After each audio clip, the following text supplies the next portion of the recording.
Hello friends, आपका स्वागत है मेरे चैनल भक्ति की शक्ति में। आज मैं आपको हर षष्ठी माता की दो बहुत ही सुंदर कहानी सुनाने जा रही हूँ। अगर आपको मेरी ये कहानी पसंद आए तो कमेंट बॉक्स में षष्ठी माता की जय अवश्य लिखें। और अगर आप मेरे चैनल पर नए हैं और अभी तक आपने मेरे चैनल को सब्सक्राइब नहीं किया है तो प्लीज़ सब्सक्राइब कर लें और बेल आइकन पर प्रेस कर दें ताकि मेरे नए आने वाली वीडियो की नोटिफिकेशन आपको मिलती रहे। तो आइए शुरू करते हैं हर षष्ठी माता की कहानी। किसी गांव में एक धनवान वैश्य रहते थे। उनकी पत्नी बहुत ही उत्तम स्वभाव वाली थी, किंतु उनके पूर्व जन्म के पाप के कारण उनके 6 पुत्र हुए, परंतु उनमें से एक भी पुत्र जीवित नहीं रहा। इससे वैश्य की पत्नी बहुत दुखी हो गई और दुखी होकर वह घर छोड़कर वन में चली गई। वन में उन्हें एक तपस्वी मुनि मिले। वैश्य की पत्नी रोती हुई उन मुनि के चरणों में गिर पड़ी। तब मुनि बोले, क्या हुआ बेटी, तुम्हें क्या परेशानी है? ऋषि के पूछने पर वैश्य की पत्नी ने अपने दुख का कारण उन मुनि को बता दी। तब मुनिराज ने ध्यान लगाकर उसके बालक को वरुण, कुबेर और इंद्रलोक में खोजा, परंतु बालक नहीं मिला। तब वे समाधि लगाकर ब्रह्मलोक गए। वहाँ वह बालक दिखाई दिया। मुनि बोले, हे बालक, तुम्हारे वियोग में तुम्हारी माता मृत्यु लोक में तड़प रही है, इसलिए तुम मेरे साथ चलो। यह सुनकर वह बालक बोला, हे मुनिराज, मैं कई बार गया, परंतु हर बार मैं वापस आया हूँ।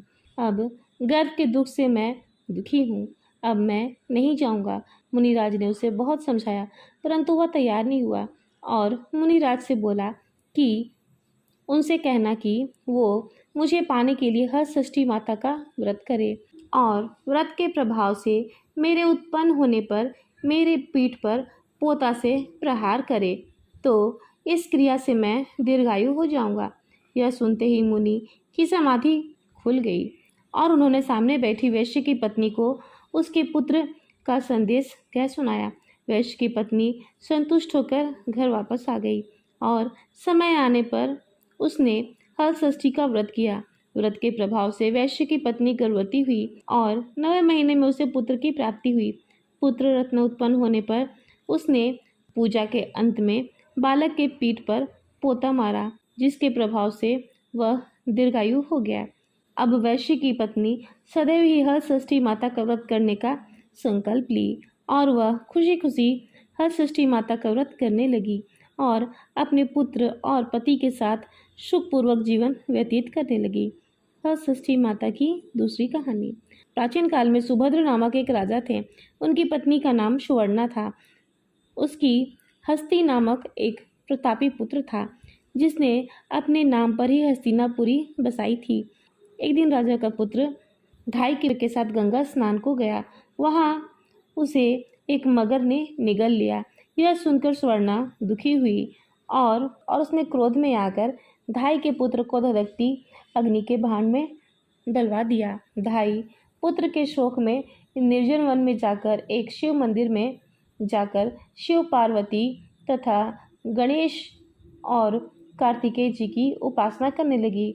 वह प्रतिदिन ऋण दान तथा महुआ खाकर समय बिताती। व्रत के प्रभाव से भाद्रपद कृष्ण पक्ष की एक दिन उसका लड़का अग्नि के भांड से निकल आया।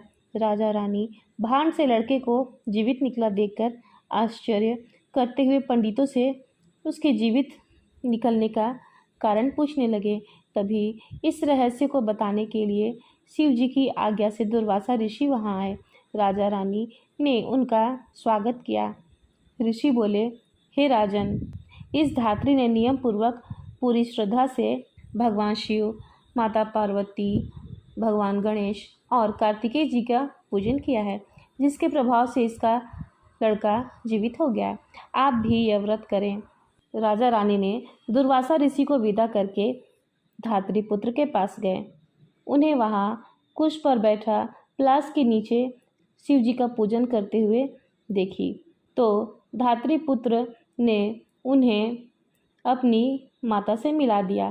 धात्री ने राजा को बताया कि आपसे भयभीत होकर जिस दिन मैं वन में आई थी, तब से केवल वायु भ्रमण करते हुए भगवान शिव, माता पार्वती, गणेश भगवान तथा कार्तिकेय जी की पूजा में लगी रहती थी। एक दिन रात्रि में शिव जी ने कहा कि तुम्हारा लड़का जीवित है, क्योंकि क्योंकि तुमने श्रद्धा सहित व्रत और पूजन किया है। अगर तुम्हारी रानी भी इस व्रत को करेगी तो उसका लड़का भी जीवित हो जाएगा तथा उसके और भी संतान होंगे। यह सुनकर राजा रानी ने श्रद्धा भक्ति सहित इस व्रत को की, जिसके प्रभाव से राजा का लड़का मगर के मुंह से जीवित निकल आया। फिर व्रत के प्रभाव से राजा और रानी को और भी पुत्र हुए और उसके राज्य में सुख शांति हो गई। उनके राज्य में अनावृष्टि महामारी सदा के लिए समाप्त हो गई। जय हो हर षष्ठी माता की। फिलहाल इस वीडियो में इतना ही। अगर आपको मेरी ये वीडियो अच्छी लगी हो तो मेरे वीडियो को लाइक करें और ज़्यादा से ज़्यादा शेयर करें और मेरे चैनल को सब्सक्राइब करना न भूलें। वीडियो में अंत तक बने रहने के लिए आपका धन्यवाद।